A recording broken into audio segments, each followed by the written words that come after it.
नमस्कार दोस्तों, स्वागत है आपका हमारे चैनल गुनाहिया साजिश में।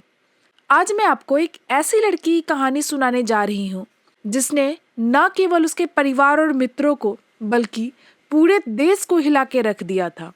यह घटना ग्रेटर नोएडा के शिव नादर यूनिवर्सिटी में घटी थी, जहाँ एक छात्रा की जीवन की असमय समाप्ति हो जाती है।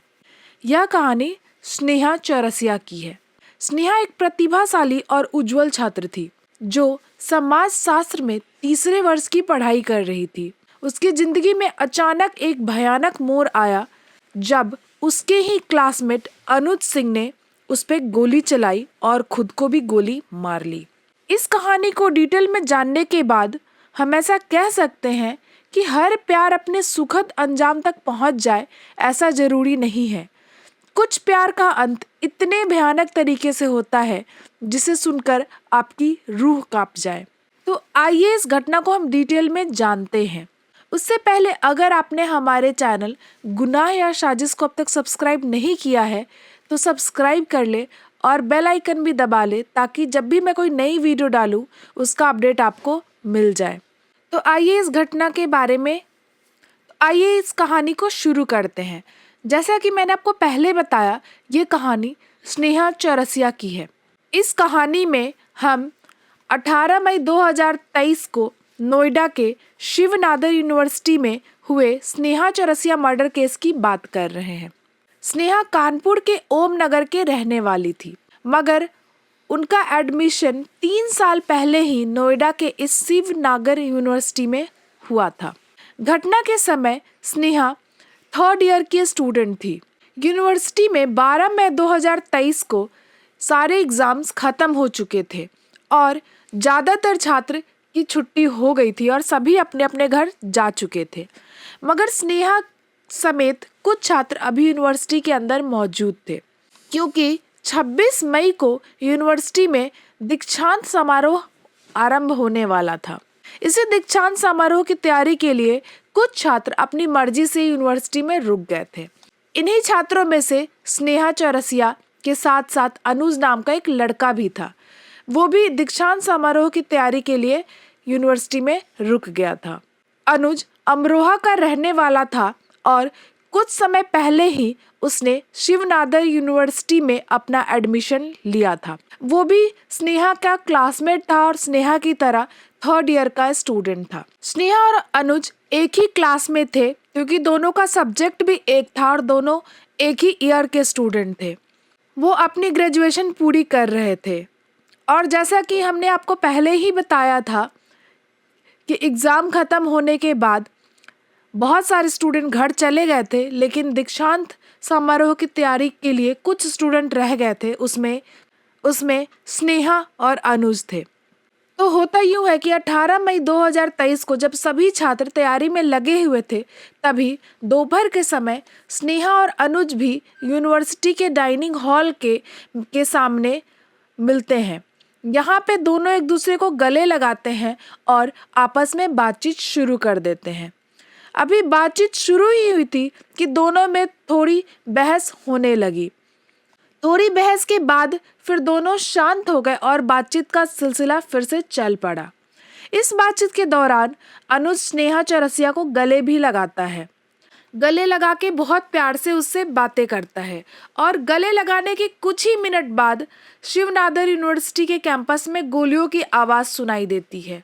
गोलियों की आवाज़ सुनकर वहाँ रह रहे स्टूडेंट भी घबरा जाते हैं और लोग जब अपना ध्यान आवाज़ की तरफ लगाते हैं तो लोगों को पता चलता है कि ये आवाज़ वहीं से आ रही है जहाँ अभी स्नेहा और अनुज मौजूद थे।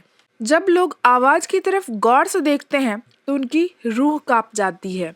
लोगों ने देखा अभी थोड़ी ही देर पहले अनुज ने स्नेहा को गले लगाया था। दोनों बड़े प्यार से एक दूसरे से बात कर रहे थे और दोनों खुश भी नजर आ रहे थे। दूसरे ही पल उसी जगह पे लोगों की नज़र पड़ती है कि अनुज के हाथ में पिस्टल है और स्नेहा खून से लथपथ जमीन पे पड़ी हुई है। किसी के कुछ समझ नहीं आ रहा था। लोग कुछ समझ पाते इससे पहले बड़े आराम से अनुज हाथों में पिस्टल लहराते हुए अपने बैग को लेकर वहां से निकल जाता है। यह सब इतनी तेजी से होता है कि कोई भी अनुज को रोकने की हिम्मत नहीं जुटा पाता है और एक हत्या करने के बाद बड़े आराम से अनुज उस जगह से निकल जाता है। स्नेहा खून से लथपथ वहीं जमीन पे गिरी होती है। अनुज के जाते ही लोग भागकर स्नेहा के पास आते हैं और देखते हैं कि स्नेहा को 2 गोलियां लगी है, एक स्नेहा के पेट में और एक उसके साइड में। ये देखते ही लोग तुरंत स्नेहा को अस्पताल लेके भागते हैं और उसकी जान बचाने की तैयारी शुरू कर देते हैं, मगर काफी लेट हो चुका था। स्नेहा को अस्पताल तो ले जाया जाता है लेकिन वहाँ के डॉक्टर स्नेहा को मृत घोषित कर देते हैं। अभी यह सब कुछ चल ही रहा था कि दूसरी तरफ कुछ ही मिनट बाद इसी शिवनादर यूनिवर्सिटी के बॉयज हॉस्टल रूम नंबर 328 से गोली चलने की आवाज फिर से आती। लोग आवाज की तरफ तेजी से भागते हैं, मगर जब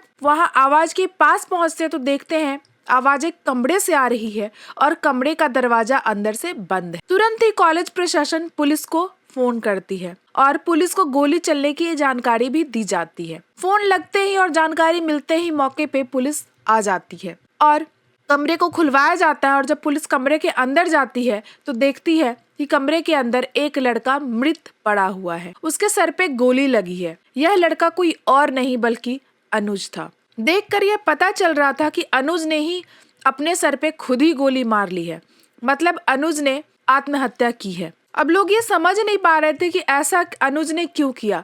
पहले तो उसने स्नेहा चौरसिया को सबके सामने गोली मारकर हत्या कर दी, फिर वो अपने कमरे में जाकर खुद को गोली क्यों मार ली। किसी के कुछ समझ में नहीं आ रहा था।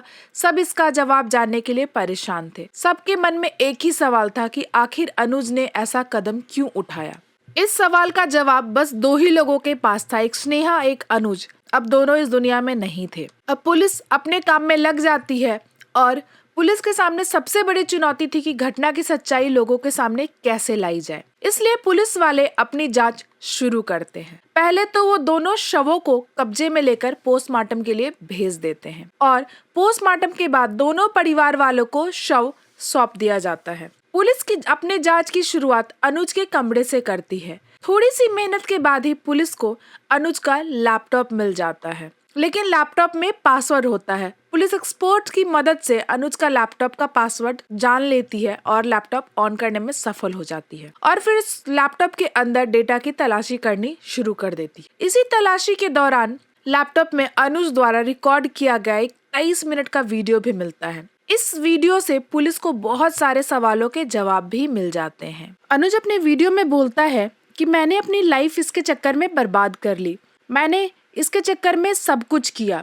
अब लोग मुझसे पूछेंगे कि तूने अपनी लाइफ इसके चक्कर में क्यों बर्बाद कर ली, सही कर लेता। अनुज बोलता है कि मैं इस लड़की के साथ अंदर से कनेक्ट हो गया था और अंदर से कनेक्ट माने तो मैं इस लड़की से बहुत प्यार करता था। अनुज द्वारा इस घटना के कुछ समय पहले रिकॉर्ड किए गए वीडियो के मुताबिक जब स्नेहा और अनुज नए यूनिवर्सिटी में एडमिशन लेते हैं तभी इन दोनों की मुलाकात होती है। वहीं पे दोनों की गहरी दोस्ती हो जाती है। इसी दोस्ती के दौरान स्नेहा अनुज को बताती है कि वह किसी अंशु नाम के लड़के से प्यार करती थी, मगर अंशु उसे बहुत ज्यादा परेशान करता है। अब स्नेहा को अंशु के साथ रहने में घुटन महसूस होती थी, इसीलिए अंशु के रिलेशनशिप से निकलने में अनुज स्नेहा की मदद करता है। समय के साथ साथ दोनों की दोस्ती बहुत गहरी हो जाती है, जो एक समय के बाद प्यार में बदल जाती है। अंशु से मिली आजादी के कुछ ही समय बाद स्नेहा अनुज को प्रपोज भी करती हैं। अनुज के मुताबिक वो पहले स्नेहा के प्रपोजल को मना करते हैं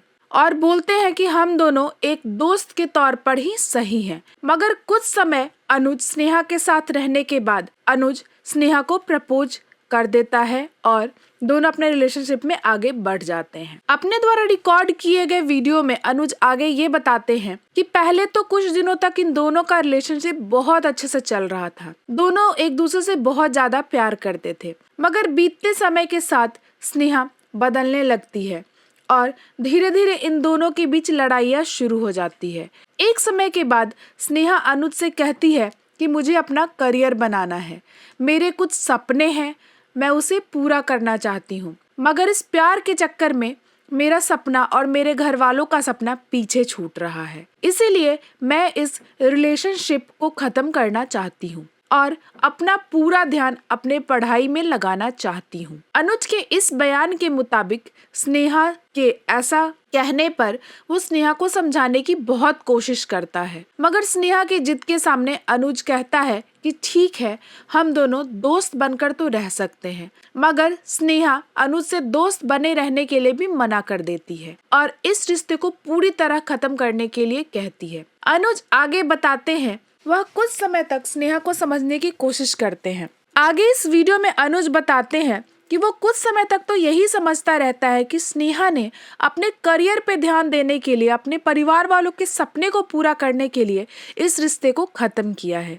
मगर एक दिन अनुज स्नेहा का लैपटॉप एक्सेस कर लेता है और उसके व्हाट्सएप चैट से लेकर कई सीक्रेट मैसेज भी पढ़ लेता है, जिससे उसे पता चलता है कि वास्तव में अब स्नेहा किसी आशुतोष पांडे नाम के लड़के के साथ रिलेशनशिप में आ गई थी। इसीलिए स्नेहा ने अनुज के साथ रिश्ता खत्म किया था। जब अनुज को यह पता चलता है कि स्नेहा ने दूसरे लड़के के लिए उसे छोड़ दिया है, तो वह अपना आपा खो देता है। उसे बहुत ही बुरा लगता है, बहुत ही गुस्सा आता है और वो तय कर लेता है कि स्नेहा ने उसे धोखा दिया है तो वो उसको, स्नेहा को इस धोखे की सजा जरूर देगा। इसी के बाद अनुज मौके की तलाश में लग जाता है और फाइनली 18 मई 2023 को मौका मिलता है। मौका मिलते ही पहले तो वो स्नेहा को गले से लगाता है, फिर थोड़ी सी नोक-झोंक के बाद उसके पेट और साइड में गोली मार देता है। कुछ समय बाद अपने हॉस्टल रूम में जाकर खुद भी आत्महत्या कर लेता है। अनुज की वीडियो में कितनी सच्चाई थी, अनुज ने जो बातें वीडियो में बताई थी वो सच था या झूठ था, इस बात को समझने के लिए पुलिस अपनी जांच को आगे बढ़ाती है। पुलिस जब जांच को आगे बढ़ाती है तो कई नए खुलासे सामने आते हैं जो अनुज की कहानी को उलट के रख देते हैं। आगे की जांच के मुताबिक यह सच था कि अनुज और स्नेहा में दोस्ती हुई थी, मगर एक समय के बाद अनुज ने स्नेहा को परेशान करना शुरू कर दिया था। स्थिति इतनी बिगड़ गई थी कि मार्च 2023 में आधिकारिक तौर पे ईमेल के जरिए यूनिवर्सिटी प्रशासन के सामने स्नेहा ने अनुज की शिकायत करते हुए मेल लिखा था कि वह मुझे परेशान कर रहा है। स्नेहा के इस शिकायत के बाद अनुज और स्नेहा की काउंसलिंग यूनिवर्सिटी प्रशासन में करवाई जाती है। इसके अलावा यूनिवर्सिटी की ओर से यह फैसला लिया जाता है कि दोनों एक दूसरे से यूनिवर्सिटी के अंदर ना मुलाकात करेंगे, ना ही कोई बात करेंगे। मगर दोनों यूनिवर्सिटी प्रशासन के इस आदेश को लंबे समय तक नहीं मान पाते और अपने आपस का मिलना जुलना जारी रखते हैं और स्नेहा और अनुज आपस में अपनी बातचीत भी जारी रखते हैं। इस बारे में जब दूसरे छात्रों से बात की जाती है तो कई छात्र गवाही देते हैं कि वास्तव में अनुज स्नेहा के पीछे पड़ गया था। इस कारण स्नेहा बहुत ज्यादा परेशान रहने लगी थी। तभी उसने यूनिवर्सिटी में अनुज की शिकायत की थी। मगर शिकायत के साथ साथ स्नेहा ने यूनिवर्सिटी से यह भी रिक्वेस्ट किया था कि अनुज के खिलाफ कोई सख्त कार्रवाई ना की जाए, बल्कि उसे चेतावनी देकर समझाकर छोड़ दिया जाए और उसके खिलाफ कोई भी सख्त एक्शन ना लिया जाए। स्नेहा की हत्या के बाद स्नेहा के परिवार वाले यूनिवर्सिटी प्रशासन पर आरोप लगाते हैं और बोलते हैं कि अगर यूनिवर्सिटी प्रशासन ने समय पर कार्रवाई की होती तो आज उनकी बेटी उनके साथ होती, वो उनकी बेटी जीवित होती। मगर यूनिवर्सिटी की ओर से सफाई दी जाती है कि स्नेहा ने लिखित कंप्लेन देने से मना कर दिया गया था। इस कारण यूनिवर्सिटी ने अनुज के खिलाफ कोई सख्त कार्रवाई नहीं की। यूनिवर्सिटी द्वारा जारी इस बयान से स्नेहा के माता पिता बिल्कुल खुश नहीं होते और वह यूनिवर्सिटी प्रशासन पे कार्रवाई करने की मांग करने लगते हैं। इसी के बाद पुलिस वाले अपनी जांच पूरी करने के बाद स्नेहा चौरसिया के पिता राजकुमार चौरसिया के बयान पर अनुज कुमार, यूनिवर्सिटी के कर्मचारी आशुतोष पांडे और स्नेहा के एक्स बॉयफ्रेंड अंशु के खिलाफ धारा 302 और धारा 120 बी के तहत मामला दर्ज कर लेती है। इस मामले में यूनिवर्सिटी प्रशासन पर भी मामला दर्ज किया जाता है। मामला दर्ज करने के अलावा पुलिस ये तलाश में भी लग जाती है कि आखिर अनुज को पिस्तौल कहां से मिली और बहुत ही जल्द पुलिस को इस सवाल का जवाब भी मिल जाता है। दरअसल अनुज के बैंक ट्रांजैक्शन से खुलासा होता है कि अनुज ने अप्रैल महीने में एक शख्स को 2 बार ऑनलाइन पैसे भेजे थे। जब पुलिस ने उस ट्रांजैक्शन के बारे में जानकारी हासिल की तो पता चलता है कि अनुज को एक शख्स ने पिस्तौल उपलब्ध कराई थी। अब इसके बाद पिस्तौल उपलब्ध कराने वाले को भी गिरफ्तार कर लिया जाता है और उस पे भी मामला दर्ज किया जाता है। पुलिस पूरे मामले की जांच आगे बढ़ाती है और पता चलता है कि शक और गलतफहमी ने 2 हंसते खेलते परिवार को कभी न मिटने वाला गम दिया। दोनों परिवारों ने अपने बच्चों को खो दिया। एक गलतफहमी के शिकार के कारण 2 हंसते खेलते परिवारों को इतनी बड़ी सजा मिली जिसे वो जिंदगी भर काटने वाले हैं। तो जैसा कि मैंने आपको वीडियो के शुरू में ही बताया था कि हर प्यार का अंजाम सुखद नहीं होता, हर एक प्यार का अंजाम हैप्पी एंडिंग में नहीं होता। इसमें किसकी गलती है किसकी गलती नहीं है ये कहना काफी मुश्किल है। ऐसा क्या हुआ होगा कि एक लड़का जो एक दूसरी लड़की से इतना प्यार करता था उसे वो जान से मार डालता है और खुद को भी मार डालता है। उसकी क्या मनोस्थिति रही होगी। आशा करती हूँ कि इस घटना से आपको काफी कुछ सीखने को मिला होगा। अपनी राय हमें कमेंट बॉक्स में अवश्य बताएं। ये घटना यही समाप्त होती है। उम्मीद करती हूँ कि आपको हमारी मेहनत पसंद आ रही होगी और अगर आपने ये घटना यहाँ तक सुनी है तो चैनल को लाइक और सब्सक्राइब अवश्य करें। ये घटना बाकियों के साथ भी शेयर करें ताकि उन्हें इसके बारे में पता चले और वो भी इस घटना से कुछ सीख सके। मैं आपको फिर एक नई घटना के साथ मिलूंगी। तब तक के लिए धन्यवाद।